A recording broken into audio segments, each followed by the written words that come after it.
But what I usually do is try to cut a piece of plywood that's bigger than the hole. I put a screw in the top, bottom, and middle. That'll help me hold it in there later. So hold on, let me loosen these up.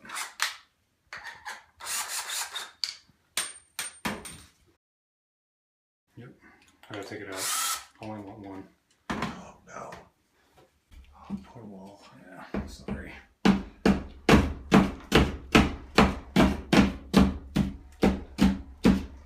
Normally you use a piece of ply or a piece of drywall in there as filler, but since that's down in the floor somewhere, I can't use that. The middle one. I will be alpha soon.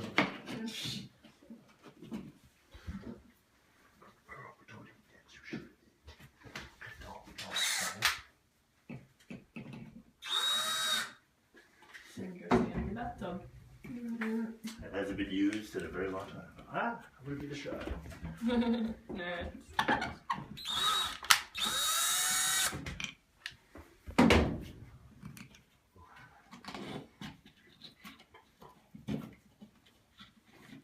So I'm using this screw in the middle just purely to hold it.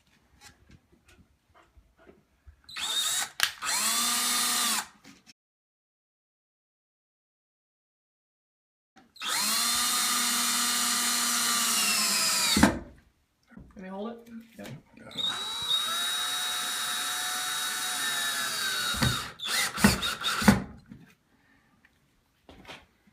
Yep, that's pretty solid. Really?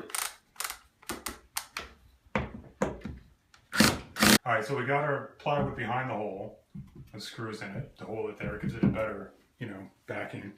I'm going to put some drywall tape over it. It just kind of helps hold it there so it doesn't crumble away. So I'm going to put 2 pieces of drywall tape over this.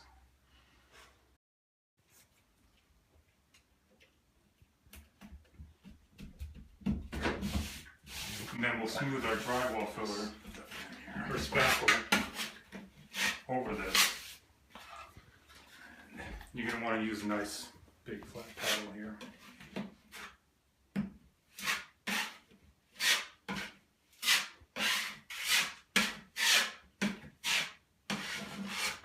How thick are you putting that on?